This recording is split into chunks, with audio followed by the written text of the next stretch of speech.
What does the Bible have to say about dancing? Is it a sin? Is it permissible? Is it legalism to say that we shouldn't dance? We dive into all of these questions on the PAC podcast, so join us as we explore the question, is dancing a sin? It's a very good question, Dave. I think it goes along with the other topics you've had us going on, and it has to do with a gray area since there is no passage in the Bible that says thou shalt not dance. Yeah. So it's a good topic to talk about this morning. I'm asking this question because I think this does matter to some people. Actually, I went to a non-denominational college with Baptist roots that in its past had prohibitions against dancing. So dancing wasn't allowed at one point, but when I got there, it was allowed. So it does matter, and it did matter to people in the church today and in the past. And here's another story that's interesting. I was listening to a Tozer sermon, and he was listing worldly things. Mm-hmm. I could be wrong, but that was essentially the umbrella of what he was talking about. And one of those things was dancing. Ah, there you go. Okay, so we love Tozer. Yeah. And that was something to me where I was like, okay, respectfully, where's he coming from? So that was part of the motivation for the question this week. I think that's going to be a topic, in today's session where we bring up why is dancing a possible issue that we should guard against? Maybe though, I'd like to start with a couple of good instances of dancing and where dancing can be a good thing if it's done in worship of the Lord or in the joy of the Lord, if I could put it that way. And the first place is when Israel is given the freedom from Egypt by God's supernatural power, bringing them through the Red Sea.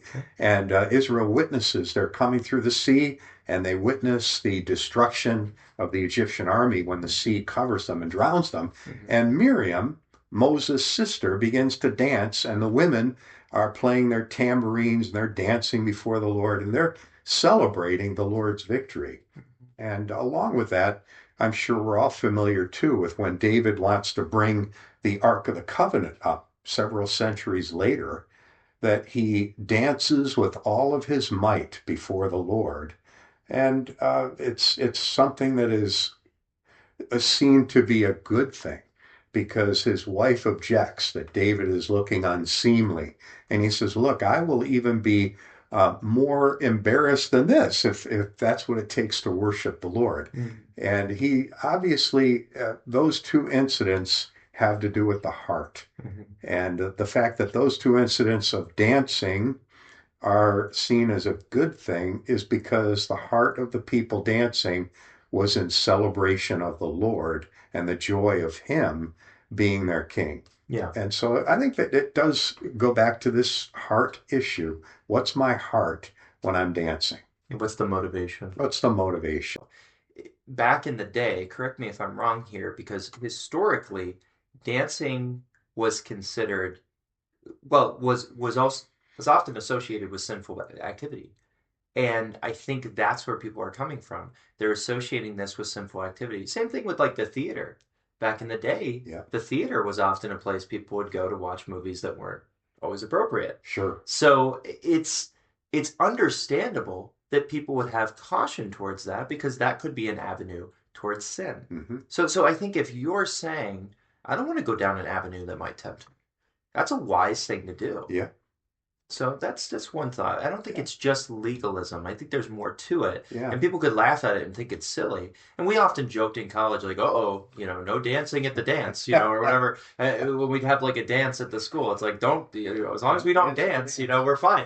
But I do see that for people, it can be associated with an avenue that can lead to sin. Definitely. I'm thinking of a couple of examples from the Bible that are a warning against dancing, leading to that, sexual temptation. And also an interesting quote from Isaiah chapter 3, where Isaiah is condemning the women, not for their sexual immorality, but for their haughtiness. Listen to this from Isaiah chapter 3, verse 16. The Lord says, the women of Zion are haughty, walking along with outstretched necks, flirting with their eyes, tripping along with dancing steps, with ornaments jingling on their ankles. Therefore, The Lord will bring sores on the heads of the women of Zion. The Lord will make their scalps bald. And so there's this haughtiness, like, look at how beautiful I am. Mm. Look at how valuable I am. Look at who I am. And it's the focus on self that Isaiah is condemning here. And maybe that's a part of the beginning of, why dancing may be a challenge, because if we're thinking, oh, I'm all that, that's a problem. If I That's could a say way it to put that it. way. I mean, dancing in the way of advertising yourself Exactly. for reasons of trying, advertising yourself sexually, um, is not good. There are ways that that can happen as well, where people are dancing in a way to draw eyes for reasons that are not appropriate. Yes. And that's a problem too. See, Yeah. there's more to There's a this lot of levels conversation here. in a rules video. I even said Well, tell in the about the rules. 70s. Okay, Explain what you mean by yeah, rules video. so back in from when I was a kid at camp, they made a rules video back At in Delta Lake 2000, Camp. right, 2005. Sorry. Whenever I say camp, I'm always assuming Delta. I'm like, oh yeah, there's other camps out there too. But back in 2005, they made a rules video, and then 2006, they made a really long one, and I thought it was so cool as a kid. And when I became a staff, I was able to also help them with their rules videos during the summer. On like when I had extra time, I just would go up to camp and we'd make these. And one of them, uh, the character, you go back in time to Delta in the 70s, I think it was, and we said the day that they allowed dancing at the Bible Conference Center, the day will be rude. So, kind of like that'll never happen. So there's certain things that I think can change, but behind some of this is to say, what is your motive Yes. for this happening? Because there is a sense that biblically and as far as conviction and discernment, you have to be careful with how you do these things, no matter what they are. Right. And this one, the more you think about it, the more you look at culture, can lead to things that are not always edifying, helpful, and can lead to sin. Mm-hmm. So, and I look, Sure. when people in a wedding, that one song that everybody lines up for and they tell you what to do and you go back and, to the left, take it back now, y'all. I mean, everybody knows that one if you've been to a wedding. That's kind of like a dance. That's, and again, there's some details to this Yep. that we have to think about. Yep. But there's also the principle that we've been talking about with Romans 14. What if you're dancing to draw attention to yourself and pride? Mm-hmm. I mean, That's what I'm trying. That's what I was trying to say earlier. yeah, and then of course there's what if you're dancing to draw attention to yourself so that people will be attracted to you or will stumble in lust. Yeah. Well, that's not good. No. What if you're dancing with somebody that's causing you to stumble? As a result, causing you to sin. That's not good. Again, there's a lot of elements to this where it can lead to a negative place. Yeah. If you're dancing to praise the Lord, that's good. Yeah. If you're dancing to have fun and you're not Mhm. causing anybody, including yourself, to stumble, that's fine. I think those are the principles that we have to enact when Yeah. talking about this. And I think, one of the scriptures that's challenged me, Dave, along these lines is I've studied it for years. The passage about Moses going up to the mountain, getting the commandments from God. Mm. And before the Israelites ever even had the commandments, Aaron gets a little worried that Moses isn't coming down. And he says, well, we better make some new gods and we better make the people happy. Otherwise, they're going to get upset here. So they make these calf idols. Yeah. And they begin to celebrate. And in that celebrating is dancing. Yes. And Moses comes down the mountain and he can't believe that they've broken the very first commandment of God. Yes. Do not make any image of me. Right. Without even knowing the commands. Right. And dancing was somehow, taken to be part of a celebration. They're celebrating to the Lord, and yet with these idols. So I think we've got to be very careful because our celebrations can quickly turn into something not intended for them to be.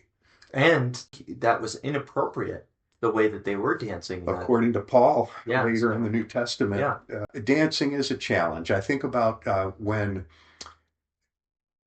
King Herod, when John the Baptist was in jail, Mm-hmm. and Herod's wife's daughter danced before them. And we don't Yes. know the content of that dance, but somehow it so influenced Herod that he was willing to do anything she asked. Mm-hmm. And again, the negative influence, the connotation there is that John the Baptist was murdered. Her dancing somehow so captivated him that he felt obligated to give her anything she wanted. And again, there's the danger. How is dancing influencing us? Yeah. And there are a variety of ways, just a variety of ways. And I think it's, like I said, it's easy for people, maybe in my generation, to dismiss this in wholesale as some legalistic thing. I even talk about it. I don't think it's not that simple, as we've talked about. There's a reason why people are hesitant towards this historically and even today. And I respect that. I really do. However, you got to open up the text and say, okay, who am I doing this for? Yes. Right? What is my heart motivation? What's my heart? And if you're glorifying God, you're not going to cause others or yourself to stumble. I think what you mentioned about dancing when it's time to celebrate. Let's say at what the Lord's done in bringing a husband and a wife together at a wedding. Yes. And you want to celebrate what God has done in bringing two into one. Mm-hmm. And to me, that's a very appropriate time to dance and celebrate what God has done. Mm-hmm. However, I have to make sure that, if I'm single, I'm not, I'm not out to promote myself in any way. Well, and that's the main, we have to distinguish the heart motivation. I think that's the big thing. And I think there's nothing wrong with tapping your foot when you hear Earth, Wind, and Fire, or whatever it might be for you. Sometimes there's just certain things where you say, I enjoy this music. Sometimes, it gets me moving. That's fine. Well, you're going back a ways there, Earth, Wind, and Fire. But there's some songs it's hard not to want to dance a little, So anyway, my dancing would simply cause offense because it's so bad. So I'm going to stay away from that. I don't know about that. Well, dancing, Dave, like you said, is another one of these areas where there's no rule, there's no commandment against it. But we do have to be careful because we can see from the Bible that there's more than a few instances where dancing led people into sin, whatever sin that might have been. Mm-hmm. And we have to be cautious because of that. Mm-hmm. Yeah.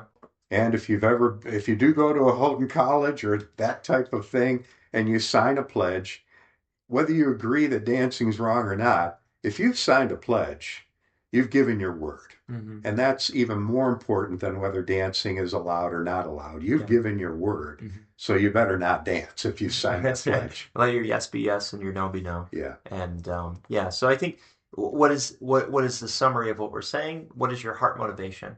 Are you having fun and not causing yourself or others to stumble into sin? Are you celebrating something God has done? Then that's fine. But if you're doing it that will cause somebody else to stumble, including yourself, or in a sinful way, drawing attention to yourself unnecessarily, things like that, then that is a sinful way to utilize something that, you have freedom to use, just not for sin. Yeah.